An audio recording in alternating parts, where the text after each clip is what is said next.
கார்த்திகை மாத நட்சத்திர பலன்கள் நவம்பர் 17ஆம் தேதி முதல் ஒரு மாதம் வரை கும்பம் ராசியில் உள்ள அனைத்து நட்சத்திரங்கள்.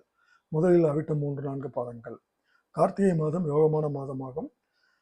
செவ்வாய் ஜீவனஸ்தானத்தில் ஆட்சியாக இருப்பதால் தொழில் முன்னேற்றம் அடையும், எதிர்பார்த்த லாபம் கிடைக்கும், பணியாளர்களின் ஒத்துழைப்பு அதிகரிக்கும், புதிய தொழில் தொடங்க மேற்கொள்ளும் முயற்சிகள் வெற்றி பெறும், பொருளாதார நிலை உயரும், சகோதரர்களுக்கு ஏற்பட்ட பிரச்சனைகள் முடிவிற்கு வரும், விற்க முடியாமல் இருந்த இடத்தை விற்பீர்கள், வாங்க நினைத்த இடத்தை வாங்குவீர்கள், பூர்வீக சொத்து பிரச்சனை சுமூகமான முடிவிற்கு வரும், சேமிப்பில் அக்கறை ஏற்படும். டிசம்பர் 6 முதல் லாபஸ்தானத்தில் சஞ்சரிக்கும் செவ்வாயால் வருமானம் அதிகரிக்கும், கணவன் மனைவிக்குள் ஒற்றுமை இருக்கும், வேலையின் காரணமாக வெளியூர் செல்ல இருப்பவர்களுக்கு எதிர்பார்த்த இடமாற்றம் ஏற்படும், அரசியல்வாதிகளுக்கு தலைமையின் ஆதரவு கிடைக்கும், மாணவர்களுக்கு படிப்பில் அக்கறை ஏற்படும். இந்த நட்சத்திரக்காரர்கள் கார்த்திகை மாதம் வழிபட வேண்டிய தெய்வம் முருகன். அடுத்த சதய நட்சத்திரம்.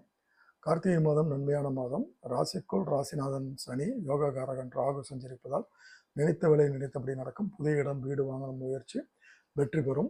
மாதம் முழுவதும் சப்தமதிபதியாக உள்ள சூரியன் ஜீவனஸ்தானத்தில் இருப்பதால் அரசு வழியில் எதிர்பார்த்த அனுமதிகள் கிடைக்கும், பணியாளர்களுக்கு ஏற்பட்ட வழக்குகள் முடிவிற்கு வரும், தொழில் முன்னேற்றம் அடையும், எதிர்பார்த்த பணம் கிடைக்கும், அரசியல்வாதிகளின் செல்வாக்கு உயரும், மக்களின் ஆதரவு கூடும், மாத பிற்பகுதியில் எதிர்பாராத வாய்ப்பு தேடி வரும், தாராளமாக செலவு செய்யும் நிலை உருவாகும், வியாபாரிகள் கலைஞர்களுக்கு புதிய ஒப்பந்தம் கிடைக்கும், பொருளாதார நிலை உயரும், மாணவர்களுக்கு படிப்பில் அக்கறை கூடும், விவசாயிகளுக்கு யோகமான மாதமாக இருக்கும். நவம்பர் 27ஆம் தேதி வரை சுக்கிரனால் பிறருக்கு உதவும் அளவிற்கு உங்களின் நிலை இருக்கும். புதிய நட்பு வழியாக குடும்பத்தில் குழப்பம் வர வாய்ப்புண்டு. இந்த நட்சத்திரக்காரர்கள் கார்த்திகை மாதம் வழிபட வேண்டிய தெய்வம் தில்லை காளி.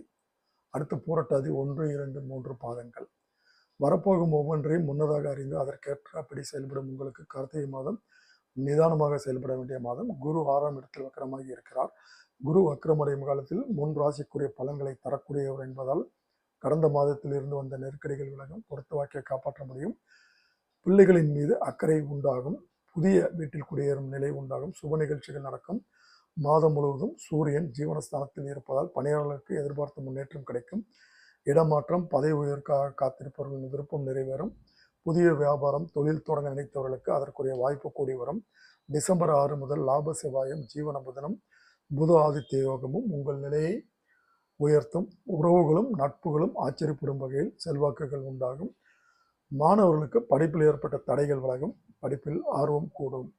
இந்த நட்சத்திரக்காரர்கள் கார்த்திகை மாதம் வழிபட வேண்டிய தெய்வம் அம்மன்.